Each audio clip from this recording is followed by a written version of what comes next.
Quando falamos em igreja, algumas pessoas entendem por igreja uma construção física, onde algumas construções são grandes e majestosas e outras são pequenas e simples. Algumas dessas construções estão ao lado das principais praças e outras nas periferias dos bairros. Você sabe qual é a relação da Igreja de Cristo com essas construções? Qual a concepção que você tem sobre a igreja?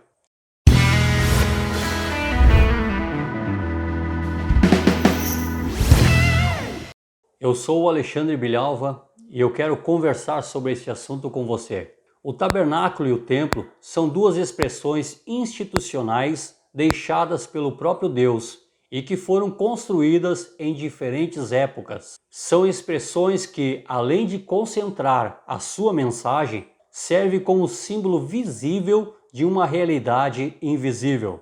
As duas expressões demonstram a vida social e religiosa do seu povo. Deus mandou Moisés construir um santuário para sua habitação no meio do seu povo. O tabernáculo foi estabelecido por Deus como uma tenda da reunião, ou ainda tenda do encontro ou assembleia com Jeová. O tabernáculo deveria ser construído para juntar e reunir o povo diante de Deus a fim de receber a sua palavra. Conforme Êxodo, no capítulo 25 e o versículo 8, Deus ordena a sua construção dizendo: "E me farão um tabernáculo onde eu possa habitar no meio deles." E no versículo 9 até o 40, Deus dá as orientações para fazer os elementos que vão compor o tabernáculo: a arca, o propiciatório, a mesa e o candelabro.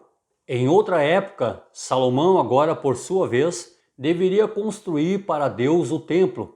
Este compreenderia um recinto sagrado, uma morada terrena para o divino. O templo foi erigido como a realização da vontade de Deus e toda a vida piedosa era centrada no templo. O piedoso se dirigia à casa de Deus para contemplar a sua face. O coração do piedoso se consumia na ânsia de estar no templo, conforme Salmo no capítulo 42 e o versículo 4, onde vemos que os filhos de Coré, lembrando do passado e da satisfação que tinham em conduzir o povo ao templo de Deus, entre gritos de alegria e de louvor. Temos ainda registrado em Salmos 27, no versículo 4, que nos diz: "Uma coisa pedi ao Senhor e a buscarei, que eu possa morar na casa do Senhor todos os dias da minha vida." E também Salmos 84, versículo 3, que diz: "Bem-aventurado os que habitam na tua casa, louvam-te perpetuamente." Esta concepção de casa de Deus, um local específico onde habita o Eterno, ela é entendida de forma figurada. Quando Salomão consagrou o templo, ele tinha plena consciência de que Deus não habita na terra e nem mesmo o céu dos céus pode contê-lo, quanto menos uma casa feita por mãos humanas, pois Deus preenche e transcende toda a sua criação. Vemos essa declaração do próprio Salomão lá em 1 Reis capítulo 8 e versículo 27 e também 2 Crônicas no capítulo 6 e versículo 18, quando ele diz: "Mas de fato habitaria Deus na terra?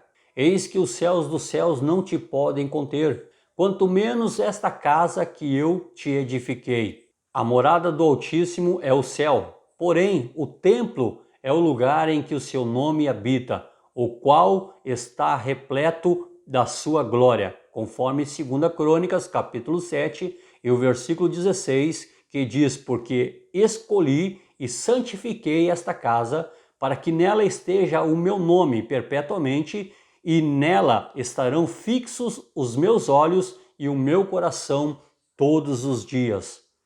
Tais símbolos institucionais, embora valiosos por sua importância e necessidade, deveriam fornecer alusão a uma realidade invisível. No entanto, não traziam significado em si próprios. Lá em Hebreus, no capítulo 8 e o versículo 5, o autor vai dizer que tudo isso servia como figura e sombra das coisas celestes. Então é possível afirmar que o tabernáculo e o templo serviu como alicerces para o entendimento, pois representavam princípios eternos de adoração, de santidade e de serviço. Era nesses locais que se concentravam isso. Podemos ver, por exemplo, em Salmos 22, onde o justo em grande tribulação e angústia, perante a face de Deus, termina o seu clamor com a promessa de anunciar as obras de Deus aos seus irmãos, declarando o seu nome e cantando louvores no meio da congregação, conforme o versículo 22. E ele ainda diz no versículo 25, cumprirei os meus votos na grande congregação. Mas agora, deixando o Antigo Testamento e nos dirigindo para o Novo Testamento, nós vemos que desde a origem os cristãos participavam com naturalidade do culto a Deus no templo, conforme Atos no capítulo 5 e o versículo 42, onde o autor diz que todos os dias no templo e de casa em casa não cessavam de ensinar e de pregar Jesus o Cristo. Eles entendiam que a casa de Deus é um símbolo para a comunidade viva e que essas expressões serviam para organizar a vida social e religiosa da igreja.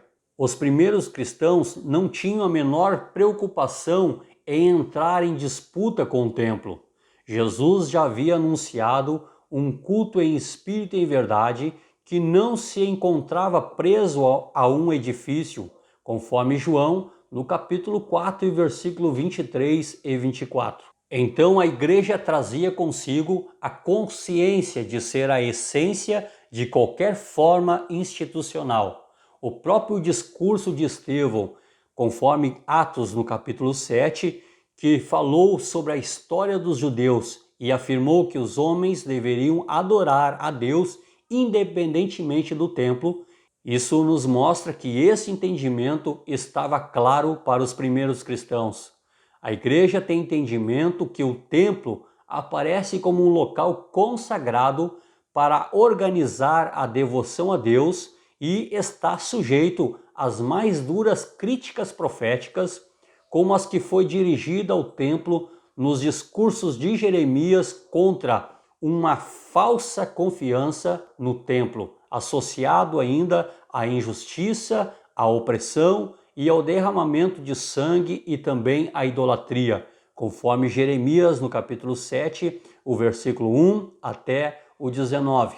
Por ocasião das perseguições, que na maioria das vezes eram locais e temporárias, o culto cristão eram feitos em casas e nos edifícios adaptados especialmente para este fim.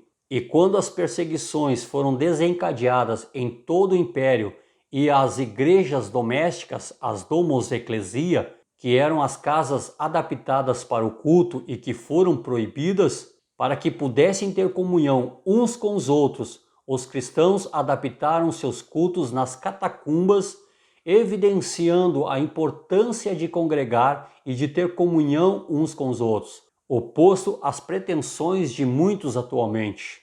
E a partir do século IV, após o cristianismo tornar-se a religião lícita no Império Romano, foram construídos templos para o culto cristão, destinado a acomodar as grandes congregações. Entretanto, davam-lhe o sentido de casa de Deus, que está a serviço da comunidade e não ao contrário. Seria um lugar santo no sentido bíblico de separado para uso comum, destinado para o Senhor. É um lugar consagrado. Tudo isso leva a considerar que a igreja pode ser uma luxuosa catedral, como era o templo, ou uma simples sala de reunião. Entretanto, ambos trazem o sentido simbólico que nos ajuda a entender quem somos e o que cultuamos. É indispensável que um lugar adequado possa contribuir para a celebração da comunidade. A afirmação de uma igreja puramente como comunidade espiritual desprovida de templo é leviana. Ao longo da história do cristianismo, o espaço do culto tem variado grandemente. Vemos grandes e majestosas construções, como a das antigas tradições cristãs, ou as mais simples, como as construções pentecostais. Percebe-se uma variação tanto no espaço do culto, como também nos seus elementos. Antigamente tínhamos os elementos arquitetônicos, como os vitrais da Idade Média, que caracterizavam uma espiritualidade ao ambiente e serviam como recursos didáticos a uma população que na sua maioria era analfabeta. E atualmente temos os bancos, os sistemas de climatização que foram introduzidos no interior do lugar do culto a fim de dar conforto aos fiéis. Temos ainda o sistema acústico, que serve para melhorar a comunicabilidade da palavra de Deus. Este é o único propósito dos templos com seus elementos. E à luz das Escrituras, não há nada que impeça que este lugar de culto seja também agradável aos olhos e que expresse beleza. Importa é que a atitude em relação a esses locais seja equilibrada, valorizando o belo, o estético e simbólico, mas evitando transformá-lo num fim em si mesmo, pois, em essência, Deus não necessita de um espaço específico para a sua revelação.